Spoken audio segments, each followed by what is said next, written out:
So, you're lying awake and alone. Maybe you want to hear someone's voice or watch something easy to watch to nod off. Maybe you like Edgar Allan Poe. There's something comforting about the darker types of fiction. There's no need to be coy. This is only the 500th time recording all this, so maybe this time will be better. Please enjoy The Sleeper. At midnight in the month of June, I stand beneath the mystic moon.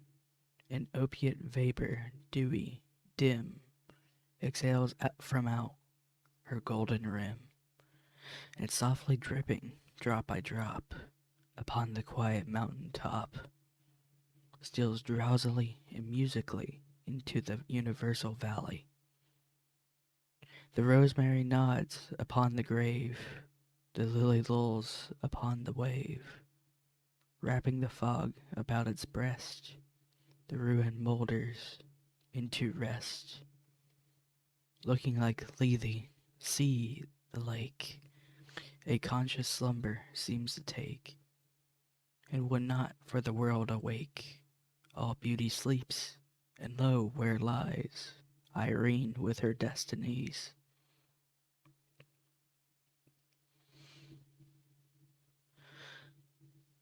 O lady bright, can it be right? This window open to the night, the wanton airs from the tree top, laughingly through the lattice drop. The bodiless airs, a wizard rout, flit through thy chamber in and out, and wave the curtain canopy, so fitfully, so fearfully, above the closed and fringed lid, neath which thy slumbering soul lies hid, that over the floor and down the wall, like ghosts the shadows rise and fall. O lady dear, hast thou no fear? Why, and what art thou dreaming here? Sure thou art come over far off seas, a wonder to these garden trees. Strange is thy pallor, strange thy dress, strange above all thy length of tress, and this solemn silentness. The lady sleeps, oh may her sleep, which is enduring so be deep. Heaven have her in its sacred keep, this chamber changed for one more holy, this bed for one more melancholy. I pray to God that she may lie forever with unopened eye, while the pale sheeted ghosts go by. My love, she sleeps, oh may her sleep, as it is lasting so be deep. Soft may the worms about her creep, far in the forest, dim and old, for her may some tall vault unfold, some vault that oft hath flung its black and winged panels fluttering back, triumphant o'er the crested palls of her grand family funerals. Some sepulchre remote alone, against whose portals she hath thrown, in childhood many an idle stone, some tomb from out whose sounding door she ne'er shall force an echo more. Thrilling to think, poor child of sin, it was the dead who groaned within. The Sleeper is one of those poems that remind me of how young adult fiction tends to romanticize death, though this poem was meant to evoke the sense of pining one feels after losing a loved one. I recall hearing something about the subject of the poem being inspired by Poe's own loss, what the Raven was written with, but that's a different day. This is The Haunted Palace. In the greenest of our valleys, by good angels tenanted, once a fair and stately palace, radiant palace, reared its head. In the monarch thought's dominion, it stood there, never seraph spread opinion over fabric half so fair. Banners, yellow, glorious golden, on its roof did float and flow. This, all this, was in the olden time long ago. and every gentle air that dallied in that sweet day along the ramparts, plumed and pallid, a winged odor went away. Wanderers in that happy valley through two luminous windows saw spirits moving musically to a lute's well-tuned law, round about a throne where sitting Porphy- Porphig Porphyrogeny. Sorry, it's hard to pronounce some of these names. I'm not well versed in that. In state his glory well befitting, the ruler of the realm was seen, and all with pearl and ruby glowing was the fair palace door, through which came flowing, flowing, flowing, and sparkling evermore, a troop of echoes whose sweet duty was but to sing, in voices of surpassing beauty, the wit and wisdom of their king. But evil things and robes of sorrow assailed the monarch's high estate. Ah, let us mourn, for never morrow shall dawn upon him desolate. And round about his home that glory that blushed and bloomed is but a dim remembered story of the old time entombed. And travelers now within that valley through the red-litten windows see vast forms that move fantastically to a discordant melody, while, like a ghastly rapid river, through the pale door a hideous throng rush out forever and laugh, but smile no more. I really liked how pastoral he drew that mental image, though I couldn't pronounce that name for the life of me. I think it was Greek. I wouldn't know. What I do know is that I like how Edgar Allan Poe's poetry is basically the kind of poetry I think about when I first think of poetry. I think the word for that is quintessential? Maybe I should leave the words to the poets. Anyway, this is for Annie. Thank heaven, the crisis, the danger is past, and the lingering illness is over at last, and the fever called living is conquered at last. Sadly, I know I am shorn of my strength, and no muscle I move as I lie at full length. But no matter, I feel I am better at length, and I rest so composedly now in my bed that any beholder might fancy me dead, might start at beholding me, thinking me dead. The moaning and groaning, the sighing and sobbing are quieted now, with that horrible throbbing at heart. Ah, that horrible, horrible throbbing. The sickness, the nausea, the pitiless pain have ceased with the fever that maddened my brain, with the fever called living that burned in my brain. And oh, of all tortures, that torture, the worst, has abated, the terrible torture of thirst, for the naphthaline river of passion accursed. I have drank of a water that quenches all thirst, of a water that flows with a lullaby sound from a spring but a very few feet underground, from a cavern not very far down underground. But let it never be foolishly said that my room, it is gloomy and narrow my bed.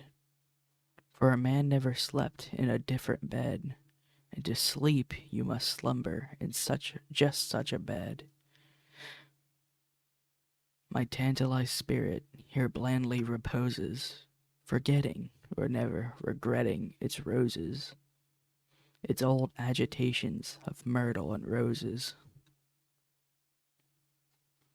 For now, while so quietly lying it fancies, a holier odor about it pansies, a rosemary odor commingled with pansies, with rue and the beautiful Puritan pansies.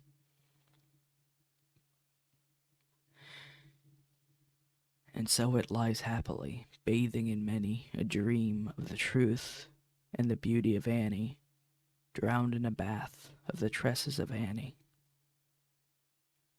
She tenderly kissed me, she fondly caressed, and then I fell gently to sleep on her breast, deeply to sleep from the heaven of her breast. When the light was extinguished, she covered me warm, and she prayed to the angels to keep me from harm, to the Queen of the angels to shield me from harm. And I lie so composedly now in my bed, knowing her love, that you fancy me dead, and I rest so contentedly now in my bed, with her love at my breast, that you fancy me dead, that you shudder to look at me, thinking me dead. But my heart, it is brighter than all of the many stars in the sky, for it sparkles with Annie, it glows with the light of the love of my Annie, with the thought of the light of the eyes of my Annie. Again, romanticization of darker topics brings me back to reading this kind of stuff in the school library, or getting in trouble for reading horror novels before I was supposed to be able to access that kind of stuff. Maybe Poe was writing for that kind of crowd all along, though I would have no clue what kind of people read his stuff when he was still around. Enjoy another one of his poems, titled Fairyland. Dim vales, and shadowy floods, and cloudy-looking woods, whose forms we can't discover for the tears that drip all over. Huge moons there wax and wane, again, again, again, every moment of the night, forever changing places. And they put out the starlight with the breath from their pale faces. About 12 by the moon dial, one more filmy than the rest, a kind which, upon trial, they have found to be the best. Comes down, still down and down, with its center on the crown of a mountain's eminence, while its wide circumference in easy drapery falls, over hamlets, over halls, wherever they may be, over the strange woods, over the sea, over spirits on the wing, over every drowsy thing, and buries them up quite in the labyrinth of light. And then how deep, oh deep, is the passion of their sleep. In the morning they arise, and their moony covering is soaring in the skies, with the tempests as they toss, like almost anything, or a yellow albatross. They use that moon no more, for the same end as before.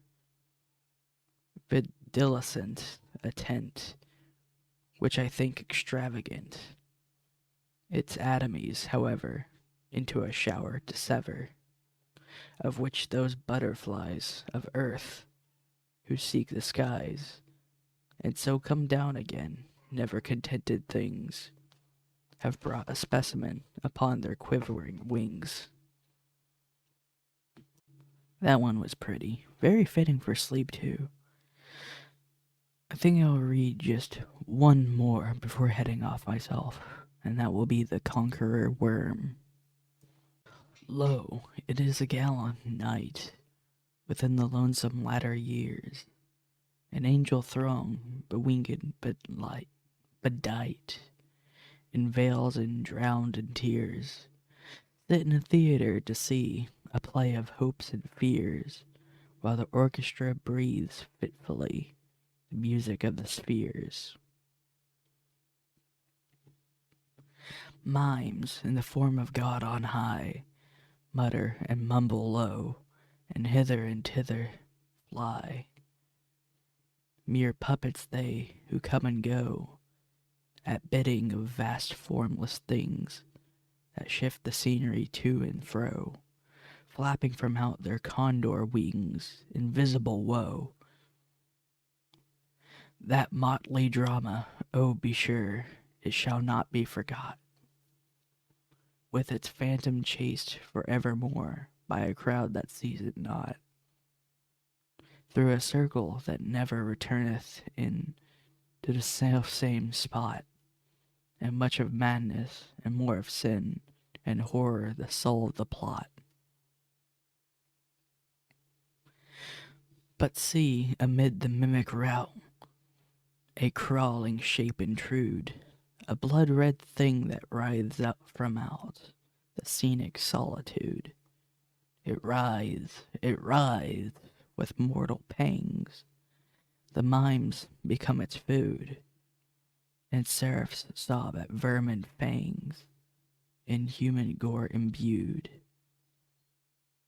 Out, out are the lights, out all, and over each quivering form, the curtain, a funeral pall, comes down with the rush of a storm, while the angels, all pallid and wan, uprising, unveiling, up firm, that the play is the tragedy, man, and its hero, the conqueror worm.